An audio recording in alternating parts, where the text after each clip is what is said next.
Welcome home. Oh, we've missed you. It's so wonderful that you've been able to make it home even in this snowstorm for the Christmas season. Here, come sit down.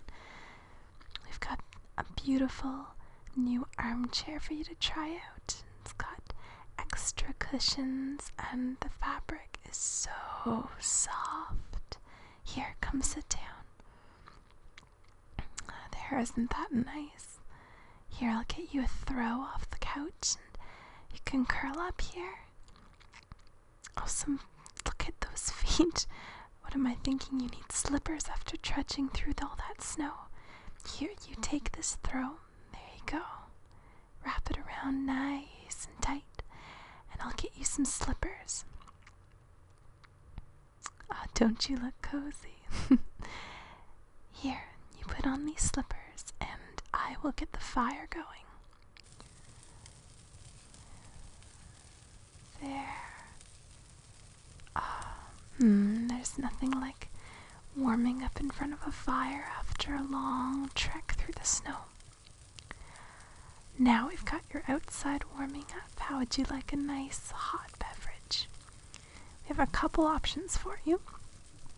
You can have a warm cup of tea.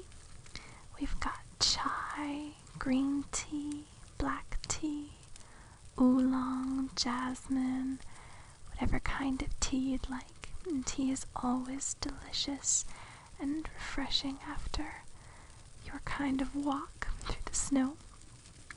We've got coffee.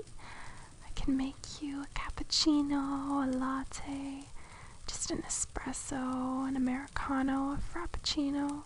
We've got dark, medium, light roast, and you have the option of having your coffee with whipped cream or without. And last but certainly not least, you can always have hot chocolate. And you can have that hot chocolate with marshmallows, with or without whipped cream, with nutmeg, a cinnamon stick. Any of those options tickle your fancy? Alright, you keep warming up and I will be right back with your drink. Okay? Alright. There. Perfectly made just for you. I remember how you like it. Alright, so you've got your blanket, you've got your slippers, fire's going, and you've got your drink. Now, I know you might be getting a little old for this, but you look so sleepy. Would you like me to read you a Christmas story? Alright. Now, I took the liberty of getting one ready, and I got an old classic. So, you can drink that up, and feel free to get cozy as you like. And I will read to you Christmas at Fezziwig's Warehouse by Charles Dickens. Yo ho, my boys, said Fezziwig. No more work tonight. Christmas Eve, Dick. Christmas, Ebenezer. Let's have the shutters up, cried old Fezziwig with a sharp clap of his hands, before a man can say Jack Robinson. Hally-ho, cried old Fezziwig, skipping down from the high desk with wonderful agility. Clear away, my lads, and let's have lots of room here. Hilly-ho, Dick. Cheer up, Ebenezer. Clear away. There was nothing they wouldn't have cleared away, or couldn't have cleared away, with old Fezziwig looking on. It was done in a minute. Every movable was packed off, as if it were dismissed from public life forevermore. The floor was swept and watered. The lamps were trimmed. Fuel was heaped upon the fire, and the warehouse was as snug and warm and dry and bright a ballroom as you would desire to see on a winter's night. In came a fiddler with a music book, and went up to the lofty desk and made an orchestra of it, and tuned like 50 stomachaches. In came Mrs. Fezziwig, one vast, substantial smile. In came the three Mrs. Fezziwig, beaming and lovable. In came the 6 followers whose hearts they broke. In came all the young men and women employed in the business. In came the housemaid with her cousin, the baker. In came the cook with her brother's particular friend, the milkman.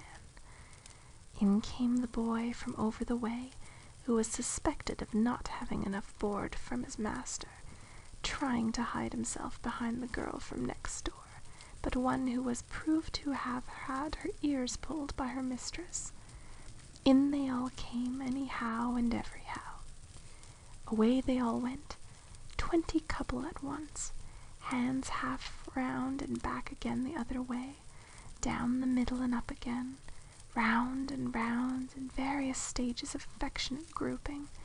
Old top couple always turning up in the wrong place, new top couples starting off again as soon as they got there, all top couples at last, and not a bottom one to help them.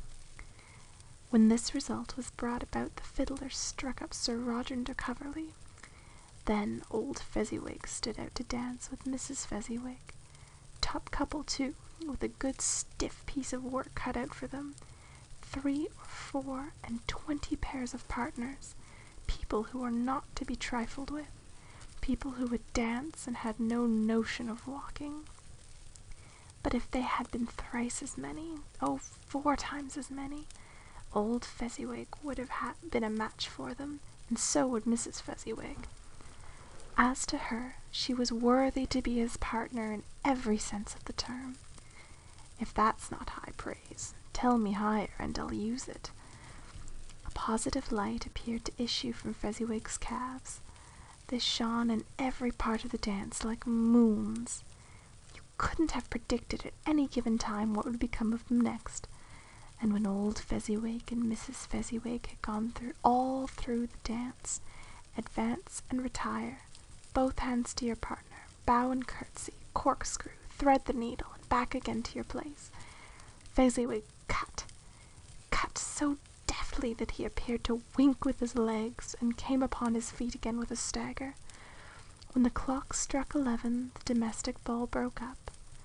Mr. and Mrs. Fezziwig took their stations, one on either side of the door, and shaking hands with every person individually as he or she went out, wished him or her a Merry Christmas.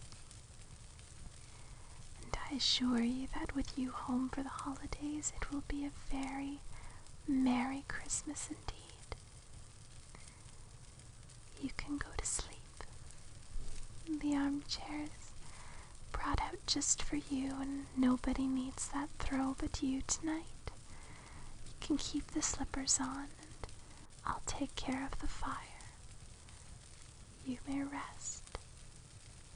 You don't have to stay awake for anything. You've got nothing that you have to do. I will stay and watch over the fire and watch over you, protect you and make sure that no harm comes to you this night. And when you awake, you don't have to worry about being alone. I'll be right here. You're with family. You're with friends. You are safe and warm and comfortable and deeply loved. So sleep. Take the time while you have.